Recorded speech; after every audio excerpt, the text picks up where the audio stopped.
안녕하세요. 김상태 원장입니다. 위식도 역류 질환은 소화기계의 감기라고 불릴 정도로 유병률이 높은 질환입니다. 이 질환이 잘 낫지 않고 환자가 많은 이유에 대해서는 지난 영상을 통해 자세히 말씀드렸는데요. 한국의 경우 역류성 식도염 환자들이 소화불량을 동반한 복합증후군 형태의 환자가 많다고 말씀드렸어요. 그래서 이것이 서양과는 조금 다를 수 있다. 특히 역류성 식도염이 처음 연구되고 학문적으로 체계를 잡아가던 50년 전, 70년 전의 서양 환자들과는 더 다를 수 있다. 현재는 서양에서도 예전과 다르게 만성적인 역류성 식도염 환자들, 기존의 치료 방법으로 잘 낫지 않는 환자들이 점점 늘어나고 있거든요. 그래서 이렇게 시대가 달라지고 예전에 비해서 더 노화나 스트레스로 인한 기능 저하에서 비롯된 만성적인 역류성 식도염은 접근 방식을 좀 달리 해야 된다. 기존 치료처럼 PPI 제제의 장기적인 사용은 오히려 소화력을 더 떨어뜨려서 이 질환이 만성적으로 재발하게 만드는 그런 요인이 될 수도 있다는 것이 지난 영상의 내용이었습니다. 오늘은 더 나아가서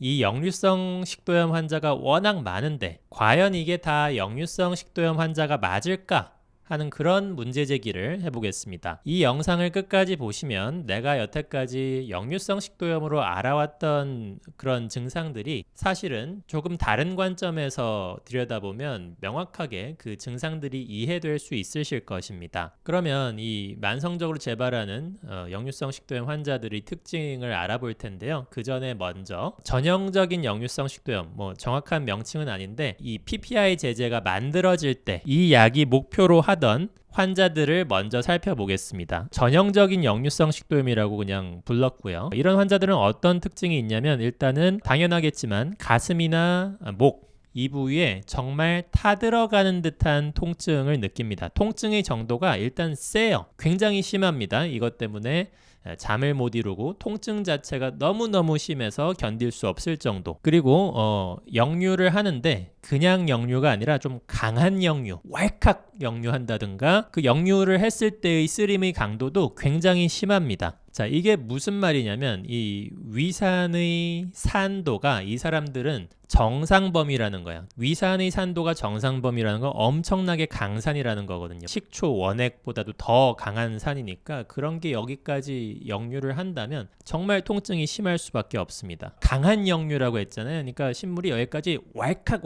올라온다는 것인데 이건 또 어떻게 볼 수 있냐면 그만큼 복압이 강하구나, 이렇게 해석할 수 있어요. 이걸 종합해보면 무슨 말이냐면 사실은 원래 이 사람들은 평소에는 좀 소화력이 좋거나 건강한 사람들이라는 거예요. 그래서 평소에는 이렇게 막 만성적인 소화불량 같은 게 오히려 없고 잘 먹고 왕성하게 활동하다가 어쩌다가 과식, 과음, 커피를 많이 먹거나 아니면 과식한 다음에 오랜 시간이 지나지 않아서 헬스장 같은 데 가서 막 무거운 거 들어 올렸다든가 그러면서 복압이 확 유발되면서 역류가 발생한 그런 케이스라는 거죠. 이런 환자들은 PPI 제제, 위산분비 억제제를 안 먹을래야 안 먹기가 어렵습니다. 왜냐하면 통증의 강도가 아까 말씀드렸지만 너무너무 심해요. 이것 때문에 잠을 잘 수가 없어요. 한숨도 못 자는 경우가 있습니다. 그리고 이제 한번 역류할 때마다 정말 여기 이쪽이 화상을 입듯이 아프기 때문에 PPI 제제로 급한 불을 꺼놓고 식단 관리하면서 소식을 하면 대개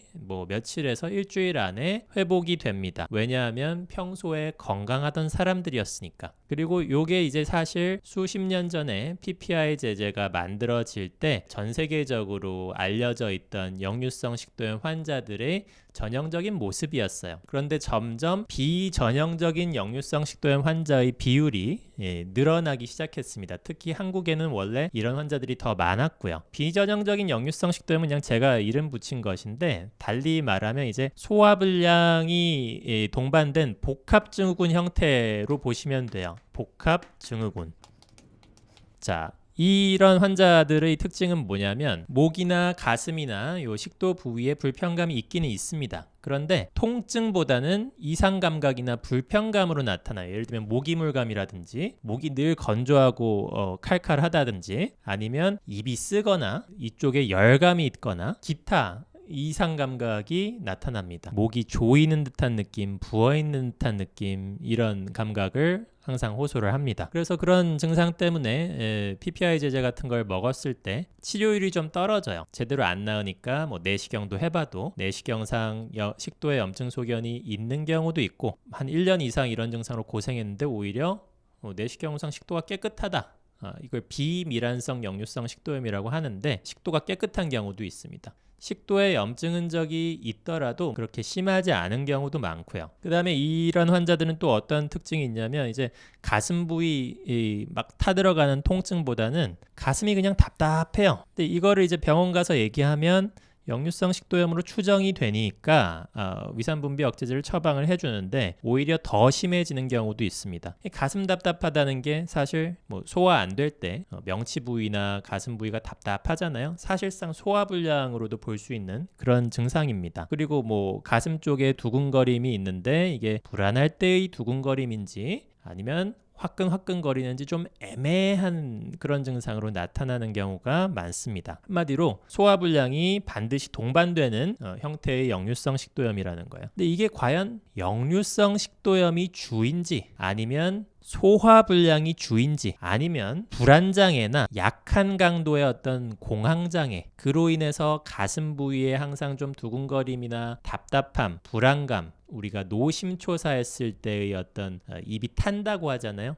그런 증상이나 식도 부위에 좀 목 타는 듯한 느낌, 이물감, 이런 것 때문인지를 사실 감별하기가 굉장히 애매합니다. 근데 이거를 그냥 1차적으로 역류성 식도염을 진단하고 위산분비 억제제를 장기간 복용하다 보면 대부분 증상이 잘 낫지 않거나 오히려 더 악화되는 경우가 많습니다. 그래서 이런 환자들은 이 아까 말씀드렸던 전형적인 역류성 식도염 환자들, 서양에 더 많은, 평소에 좀 건강하고 소화력 좋은, 위산이 정상 범위에 있고 복압도 강하고, 그래서 한번 역류하면 왈칵 역류해서 너무나 고통스러운 그런 환자들에 비해서는 더 소화불량 중심의 증상이 나타난다는 것이고, 상대적으로 불안장애나 아니면 뭐 약한 강도라도 공황장애 이력이 있거나 전반적으로 몸이 약하다 보니까 평소에도 과음 과식을 잘 안 해요. 식단 관리가 그렇게 나쁘지 않은 환자들이 더 많다는 거예요. 1년 동안 식단 관리했는데도 잘 안 나요. 이런 환자들이 많다는 거야. 이 환자들은 반면에 막상 역류성 식도염 증상이 발생하면 너무 고통스러우니까 PPI 먹고 조심하면 생각보다 빨리 낫거든요. 건강한 사람들이라. 반면에 소화력이 문제가 돼서 생기는 이런 비전형적인 역류성 식도염은 역류성 식도염이라는 진단명에 꽂혀서 역류성 식도염 치료제를 먹음으로써 해결하려고 하면 계속 악순환에 빠지는 경우가 많습니다. 그래서 제가 이 채널에서 만성적인 위장병, 만성적인 소화불량은 결국은 뭐가 문제다? 위장이 이렇게 있으면 위장으로 혈액을 뿜어줘야 하는 심장의 힘이 좋아야 위장병이 낫는다고 했죠. 혈액이 쫙 집중이 돼줘야 돼요. 이런 환자들은 가슴도 답답하고 두근거림 있고 뭔가 이 노심초사할 때 나타나는 듯한 목 타는 듯한 증상, 이런 것들이 정말 역류 때문인지 아니면 음식을 소화시켜야 될 때 그 힘이 붙여서 심장에서 나타내는 어떤 불안감이나 기능 저하, 불편감인지 그걸 잘 감별을 해야 됩니다. 감별을 하면 어떻게 할 수 있느냐? 일단은 소화력 중심의 치료를 해야 돼요. 소화력 중심. 위산 분비를 억제하면 소화력이 약해지니까 그런 걸 장기 복용하는 게 아니라, 제가 이 채널에서 항상 강조하는 해결책은 뭐예요? 소화력을 키워야 되려면 일단 만성적으로 소화불량이 있으면 심박 출력을 늘려야 된다. 그래서 해결법이 카디오 운동. 카디오 운동이라는 건 심폐 운동이라는 거예요. 이 채널에 제가 자세한 기준과 방법을 다 올려놨습니다. 그 다음에 제가 이 채널에 또 올려놓은 운동이 뭐냐면 팔 돌리기, 그 다음에 역류성 식도염 체조, 역식 체조가 한 2가지 정도 있어요. 제가 지금 화면에 띄워드릴 건데 이런 것들을 꾸준히 하시고요. 그 다음에 또 중요한 것이 뭐냐면 스트레스 관리인데요. 앞서 말씀드린 것처럼 뭐 공황장애 이력이나 불안장애를 경험하신 분들은 이제 스트레스 관리가 점점 안 돼서 심장이 코너에 몰린 거예요. 심장 입장에서 계속 불안하거나 이 상황을 내가 견딜 수가 없다라는 생각을 무의식 중에 하게 되니까 자꾸 두근거리거나 자주 체하고, 누구나 스트레스 받았을 때 체한 경험이 있을 거예요. 근데 그것이 만성화된 거죠. 그러면서 역류가 유발되는 것이기 때문에 이것을 역류성 식도염보다는 그냥 심장의 불안장애로 보고 접근하는 것이 훨씬 더 근본적인 치료에 이를 수 있는 길입니다. 그래서 스트레스 관리를 하셔야 되는데, 뭐 말이 쉽지 스트레스 받지 마세요라는 말을 누가 못하겠어요. 그런데 이게 정말 너무너무 중요하고, 사실 1, 2번을 잘 해줘도 스트레스가 좀 풀리고요. 그 다음에 스트레스 해소를 위한 어떤 특정 사고 방식이 있어요. 그걸 이제 제가 앞으로 이 채널에서 몇 번에 걸쳐서 좀 소개를 해드리려고 합니다. 제가 혼자 개발해낸 방법은 아니고 이미 있는 방법인데, 생각보다 발상을 좀 전환시킴으로써 스트레스를 많이 낮출 수가 있습니다. 그것을 제가 스스로도 시도해보고 저 개인적으로도 많이 효과를 봤지만 많은 환자분들에게 적용시켜본 결과 효과가 있다고 판단이 되어서 앞으로는 요 스트레스 관리 방법에 대해서 영상을 더 올리겠습니다. 자, 그래서 오늘 영상 정리를 해보면, 우리가 역류성 식도염이라고 생각되는 그 증상 자체가 사실 이게 전형적인 역류성 식도염이라 보기는 어렵다, 또는 적어도 역류성 식도염 약이 연구되고 개발될 때 목표로 하던 증상과는 조금 거리가 있다. 요거 하나를 잘 이해하셨으면 오늘 영상의 핵심을 얻으신 것입니다. 자연스럽게 더 근본적인 해결책으로 이어지게 되니까요. 자, 오늘 영상 잘 봐주셔서 감사합니다. 이상 진료실에서 김상태 원장이었습니다. 감사합니다.